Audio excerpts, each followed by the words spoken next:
try to prepare, and it's the right thing to do. I think when you're trying to give yourself a soft landing, it's important. Save up here and there, but what was interesting for me, how I'll tell this story is, and people ask me sometimes, guys who are employed and they're asking, should I make the leap? I want to be an entrepreneur. I usually say, I side hustle, the Kenyan thing. I side hustled for a while, and I have no regrets about it, and I actually believe in it.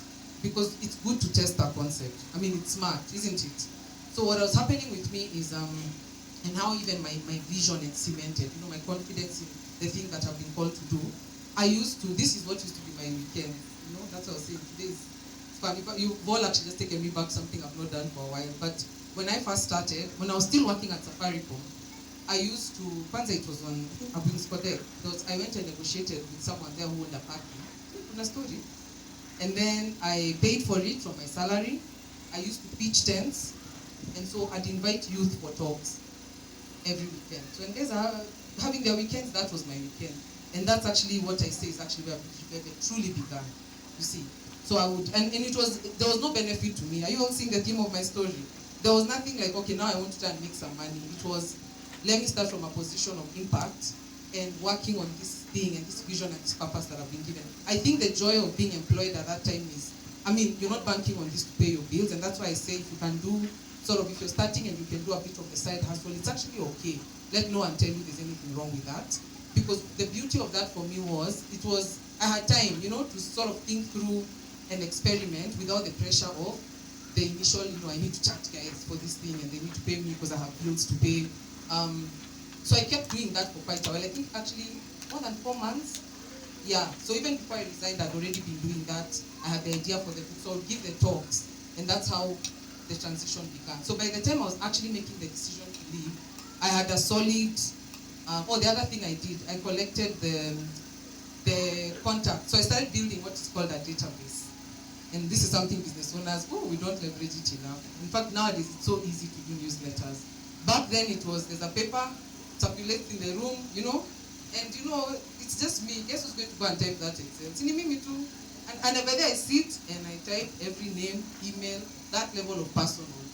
And I ended up, even by the time I left, I think Safaricom, I had almost 2,000 people on a list, receiving some sort of message from me about this thing I haven't even started. It wasn't even called Jibebe, I didn't even have a name for it.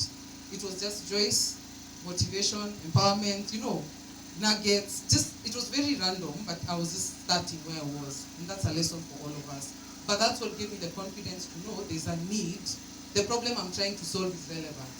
And then listening to them, what is your struggle? I would ask questions. So my value proposition also, what I need to launch as a professional product, became clear because of those sessions. I could see what people were looking for and what they're willing to pay for. Whether that's very important. What are they willing to pay for? So I got that a bit clear even before I resigned. But financially, I would say yes, I tried, but I don't even know if I want to tell you I didn't do anything worthwhile. See, by month 2, I was worried. I didn't have a solid landing, to be honest. I would be lying if I said otherwise. But again, maybe the beauty of when I left, I was 28. In fact, I remember telling myself, better to leave now, where if we're just surviving on the go, it's okay. You're just coming in Kate. If you're thinking of yourself, it's easier to be truthful. For those who have families going into business, I can't even imagine. Because for me, where I am now with children, now I have the experience. But then, the advantage is an advantage, that's my point. If you're able to start at a place where you can keep your expenses, so lean. It's just you. I moved from where I was living, by the way, so I really cut my lifestyle. In fact, that in itself is a separate story. From Safaricom, where I went, when I went to business, I even stopped getting invited for fancy events. By the way, I'm not kidding.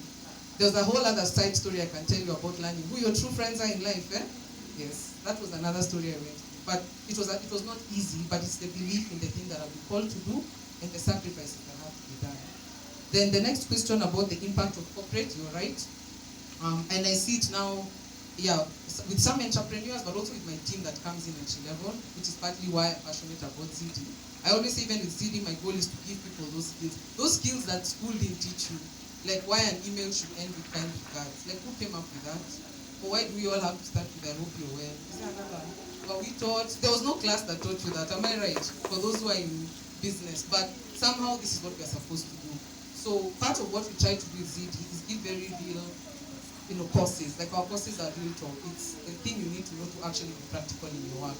So corporate did help me. I always tell people, if you have the chance to work for someone else, work ethic.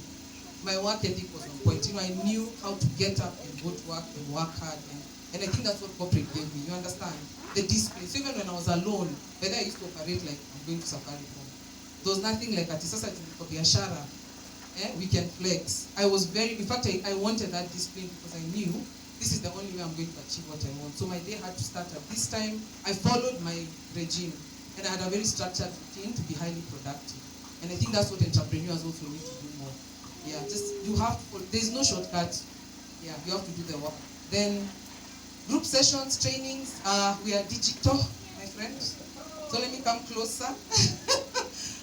We do a lot of free webinars. Sheila can tell you, we even launched something called Waporan, which is a community where we give free courses. In fact, this is a very wonderful place to tell you, I came with an offer. Are you ready? Are you ready for my offer?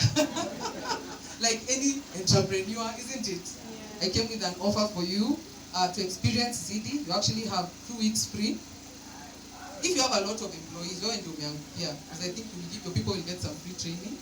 Now, how you can sign on? This is how you know we are tech. There's an SMS. Take out your phones. There's a short code. You're going to write that short code. That short code is for Zydii, and that's how we'll be able to onboard you to the platform. So, what's the short code? Sheila, remember me? 23318. Let me repeat. I don't know if you can. So 23318. Now, what you need to send is an SMS with your name. Your company name, if you have one. If you don't have one, it's okay. And anything else within the characters of the SMS that you want to say. You can actually say you attended this training. By the way, please give me feedback. Maybe you have a question, ask. Yeah, but that SMS, by the way, is coming directly to us. Sheila can confirm. Yeah, so on Monday we'll have the whole list, we'll see it, and then my team would start to call you and engage you to sign you on to Zydii, to get you started, tell you how you can continue the process with me. See, Onisawa? But that means as long as I think if you respond, somehow we'll find each other. We'll invite you to a webinar. We'll get you somewhere into the journey of Zydii. I have a course on Zydii, by the way. Most of the things I've shared today and the story of Jibebe. Jibebe is a very close thing to me. I offer it a lot of times for free because I always say it's the thing God gave me as a purpose, a framework. Jibebe stands for Imagine, Believe, Become. I've remembered to correct you. Jibebe stands for Imagine, Believe, Become. GI from Imagine, BE from Believe, BE from Become. I was inspired by Covey's framework to create that framework. It's 3 pillars for success based on a journey that you follow. Imagine, I always call it, it's a pillar of the sun, where you have the dawn of the new day, and it's all about self-awareness. Believe is about mindset. I talk a lot about conscious, subconscious mind. How do your beliefs affect who you are? And then the final pillar of Become is about skills. Some of the things I'm sharing today: leadership, project management, productivity. What are the skills to help you accomplish the thing you want to accomplish? So Jibebe in itself is a course, it's a class. And there's a new one I've just recorded, which all of you, if you write to that SMS, you get to experience. Are you with me? So I'd actually like, and that's for Sheila, we provide the Jibebe course because having listened to my story, I know you'll connect with it, and it's my training as well. Does that sound good? Yes. You guys don't sound happy. Wamezoea kupata offers. Ni kitu ya kawaida.